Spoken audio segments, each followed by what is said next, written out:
अन्नपूर्णा पत्नी। सुबह सुबह डोरबेल की आवाज़ सुनकर राघव की नींद खुली।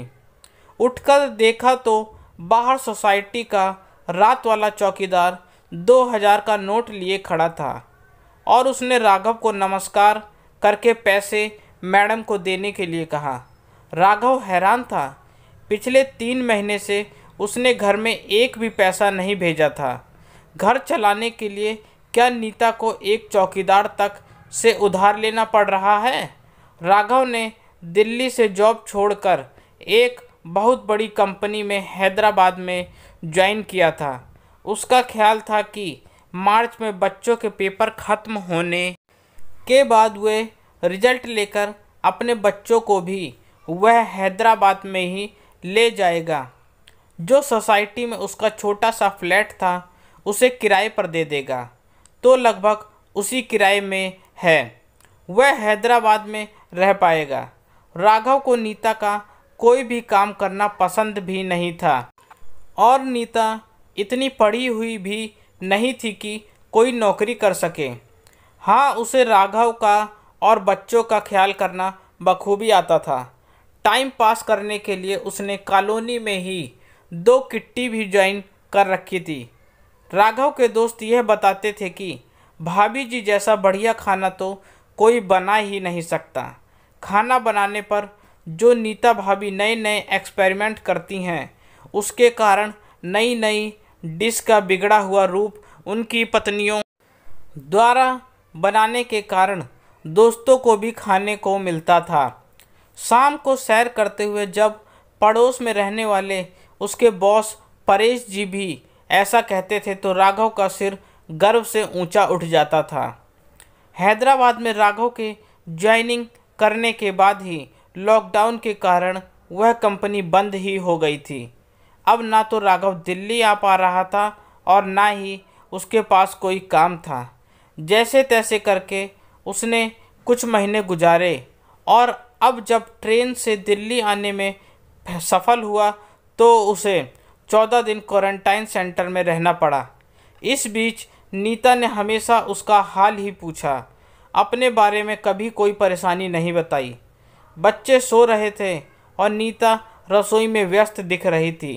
राघव के चेहरे पर घर संभालने की चिंता गहरा रही थी, लेकिन नीता की मुस्कुराहट वही चिर परिचित थी। राघव ने 2000 का नोट नीता के हाथ में दिया और प्रश्नवाचक नज़रों से उसे देखने लगा। क्या तुमने यह पैसे उधार लिए हैं?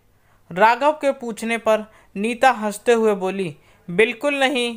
लॉकडाउन में मैंने व्हाट्सएप और फेसबुक ग्रुप में डाल दिया था कि मैं घर का बना हुआ खाना और मिठाई इत्यादि लागत दामों पर ही बेचना चाहती हूँ। सोसाइटी में रहने वाले बहुत से पीजी में रहने वाले बच्चे जिनकी खाने की बहुत मुश्किल आ रही थी, क्योंकि सोसाइटी में किसी भी मेड का आना निषेध हो गया था। उन्होंने मुझसे संपर्क करा और मैंने उनको टिफ़िन वगैरह देने शुरू कर दिए। कितनी डिमांड तो मिठाइयों की। और हंसते हुए अपना मोबाइल दिखाते हुए कहा कि लोग गोलगप्पे और दही बड़े भी खाना चाह रहे हैं। क्योंकि बच्चे स्कूल नहीं जा रहे थे तो उन्होंने भी मेरी बहुत सहायता करी।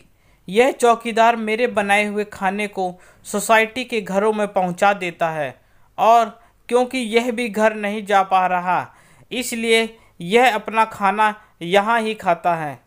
यूट्यूब से सीखकर मैंने घर में सैनिटाइज़र बनाना भी सीख लिया।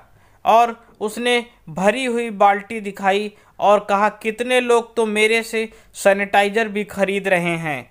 राघव को आज नीता पर बहुत गर्व हो रहा था। उसने नीता को बताया, घर कैसे चलेगा यह सोचकर मैं तो बेहद फिक्रमंद था, लेकिन जहाँ तुम जैसी अन्नपूर्णा हो तो वहाँ फिक्र कैसी हो सकता है।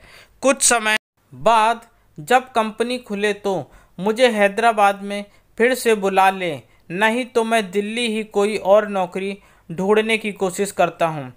नीता ने राघव को चाय देते हुए कहा, फिक्र मत करो, सब ठीक हो जाएगा।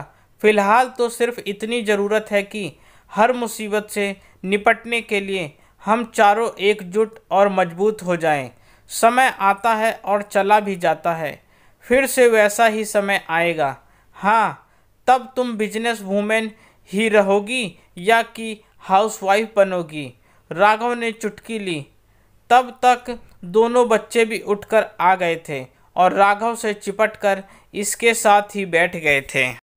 दोस्तों, लॉकडाउन लोड में सब कुछ बुरा ही हुआ हो ऐसा नहीं है, बल्कि उसके कारण लोगों ने अपने परिवार के सदस्यों को बहुत करीब से समझा और जाना भी है। कहानी सुनने पढ़ने के लिए धन्यवाद। यदि पसंद आए तो लाइक, सब्सक्राइब और शेयर करना ना भूलें। आपका अपना दोस्त। धन्यवाद।